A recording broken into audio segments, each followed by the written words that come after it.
ancestors and their Shraddha. Garuda asked, Lord, having heard about from you all about the Prikarma, the last rites, and Shraddha, I want to ask you how the accessory accepts. How do they come? They have no bodies. When the Shraddha is performed, please dispel my confusion. Question is, Lord, having heard from you all about the prakarma, the last rites and shraddha, I want to ask how the ancestors accept the pindas. How do they come? They have no bodies. When their shraddha is performed, please dispel my confusion. Lord Vishnu said, at every shraddha ceremony, the brahmana are invited. The ancestors enter the bodies of the brahmanas and they are partake of the pinda. The learned say that only one fourth of what is offered is actually reaches the ancestors. In the connections, I will tell you a story of Rama and Sita. Rama and Sita had to go to the forest for 14 years to ensure that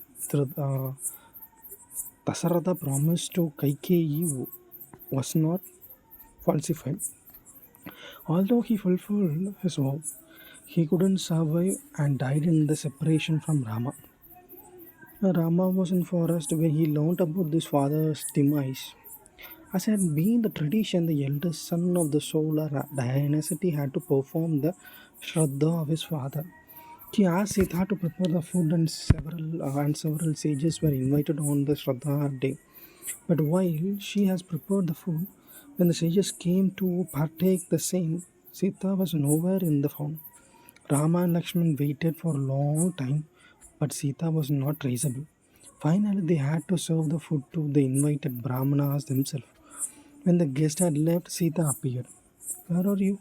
Rama asked rather sternly. I was hiding, replied Sita. I was ashamed to appear before the guest. Ashamed for what? Asked Rama rather angrily. What was there to ashamed of? Well, Sita began to say, I saw your father, grandfather, and great grandfather sitting down to eat with other guests. How could have I appeared before them in these thin clothes that I am wearing? I was also ashamed to offer the honored guest such a poor food. That is why I hid myself in shame and waited until they had left. Conclusion of the story, Lord Vishnu told Garuda that this way the ancestors do come symbolically at their ceremonies. Hence the guests, the invited Brahmanas, must be treated as honorably as though they are your living ancestor. Then Garuda asked, when the ghosts are without the body, how do they manage to pester people? How the acquiring souls are able to escape from the body? The same manner the prisoner escaped from the prisons.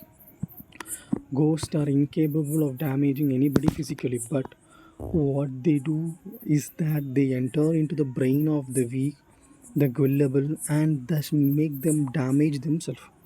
They would force them to behave in a wrong way, as us to make their body sick. The ghost may be available only in Kali Yuga. There has never been any ghost in the early ages. The ghost exploits one's guilty consciousness. Garuda, how do one know that ghosts are around? The signs are fairly obvious, replied the Vishnu. Animals die and friends fight. The children stone against their parents. They may be they may be an outbreak of fire without any apparent reason. There are all sorts of the happening of unpleasant events. What should one do to get rid of these disturbances? Garuda asked. Perform an Shraddha ceremony for the evil spirits, feeding brahmanas, donating alms to the temple, and fulfilling needy persons' want as best as one can are some of the ways to pacify the evil spirits. Chanting Gayatri Mantra and performing a yaga or a havan ensuring the early redemption. Among ghosts, the most deadly is Pisasha. It is known that such ghosts are around. The first thing that is to be done is to bath in Tirtha. The bilva, the wood apple tree should be watered next. And finally, the learned deserving Brahmana should be given grain. Chanting the Gayatri mantra would rescue one even from the deadliest pisasa. Remembering that a man serves his own interest best when he does three things: remain kind to all beings, keep control over his senses, believe that all beings have to perish one day.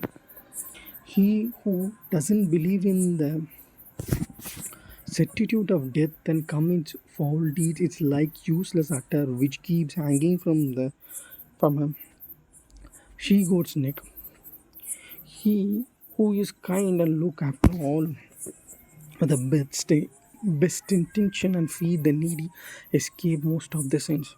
Although the best donation is gifting away a milch cow, the following donation should be made to ensure the peaceful living in the lives in the next as well. Kanyadanam, donating one's daughter to deserving groom. Vishku Sarga, donating a bull. Making a donation to an Tirthas with a defined resolve. Donating one's blood for others' health. Apart from that, one should also have the well and pond made, parks and gardens laid out, and noble hermits kept well fed. This act takes away all the blemish that may have clouded one's righteous vision. Man should realize that these acts from the eternal duty of a man. These acts are not only improve one's life on earth, but also help him get a good status after death in Yamara.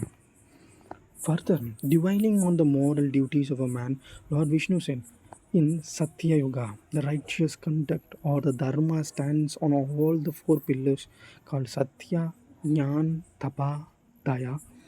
Truth, knowledge, devotion to one subjective, and compassion for all.